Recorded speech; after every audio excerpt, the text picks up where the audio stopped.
He was the greatest escape artist of all time. And his name was the embodiment of mystery and wonder.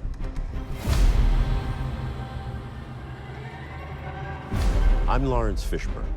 Even though Harry Houdini has been dead for nearly a century, key questions remain about his life.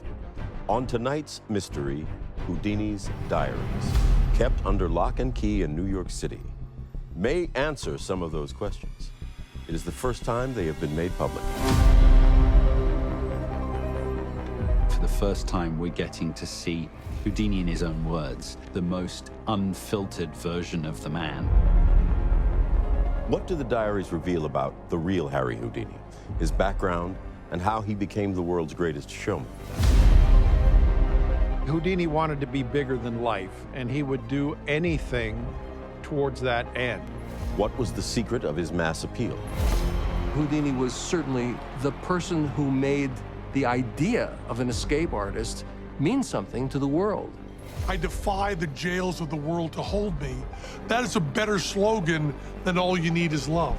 How much did he risk to stay famous? Up until this point, the stakes were, if Houdini fails, it's humiliation. Now the stakes are life and death. The legacy and life of a legend who cheated death until it found him.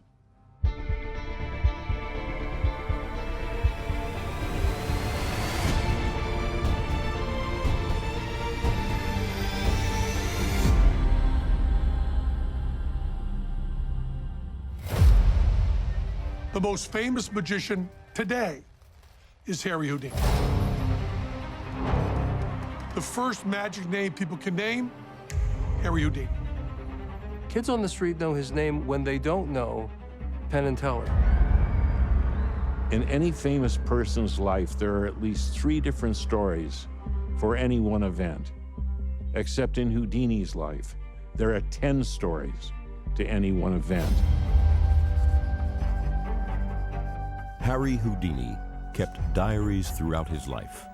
While some have been released, thousands of pages, some handwritten, some typed, have remained a mystery, hidden from public view.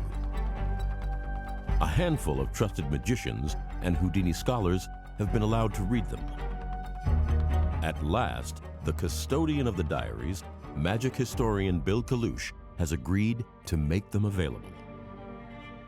The diaries now being made available through this documentary is a really big thing. And this would be the first time that we'll be able to peruse these diaries and learn more things about Houdini's life and career than we could ever have in any other way. The challenges are critical to understanding Houdini.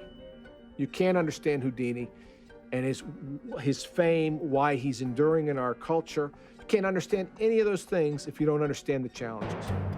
In every town where he plays, Houdini lets himself be put to the test in some new way. In one case, it was a giant paper bag, which doesn't sound difficult to get out of, but he had to do it without tearing the bag. He would escape from inside a giant American football, lots of safes as well.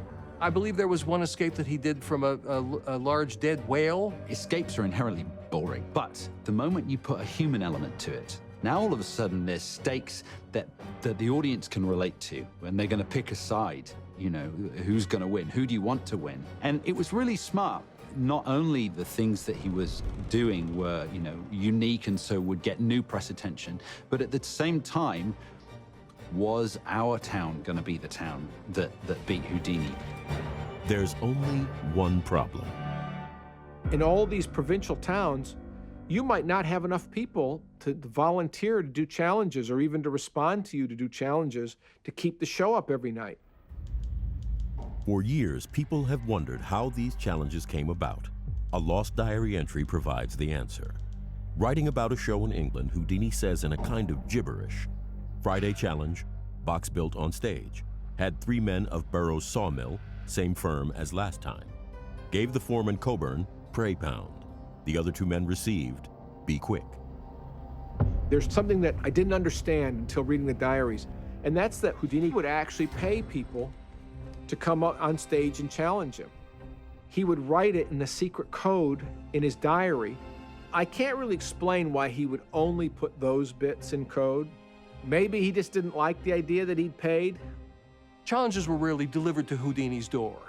He most often arranged the challenge and then dramatized it.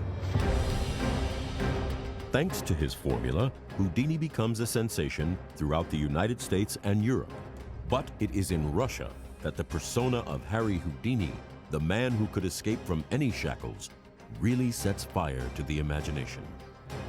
When Houdini gets to Russia, he gets the idea to challenge the police to escape from the Siberian transport cell, which is the boxcar that you get thrown in and taken to Siberia. So it has this lore around it as the ultimate, you're done for. Well, they lock Houdini in, and they're very diligent. They search him in every possible place you can imagine that could hide any sort of implement, and they lock him in, and he escapes. The news of this just went across the country as fast as it could.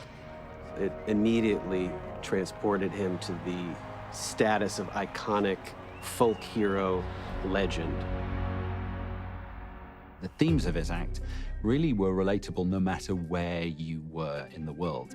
You know, people in Russia and people in the UK and people in America, they all wanted to see somebody get one over on authority. They wanted to see the underdog succeed, and those are universal themes.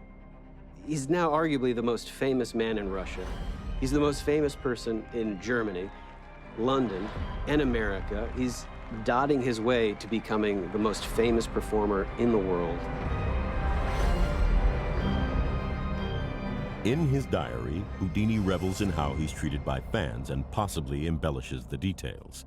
He writes, "Was cheered over and over again as they sang, 'And Will You Know Come Back Again?' In another, he writes, "Mob waited for me and took me shoulder high, carried me home and upstairs, had to make a speech from the window." It just seems very odd that the audience wouldn't go home. They would wait out in front of the theater for him to come out and then pick him up on their shoulders and carry him to a hotel. It's just too much for me to buy into. I think when Houdini wrote in his diary, it was a part of an ongoing fantasy life that he had. And part of that fantasy was an extreme exaggeration of what went on. It was how Houdini wanted reality to be. So he wrote it down, because if it was in his diary, maybe it happened. Maybe in his imagination, he was carried shoulder high around the town.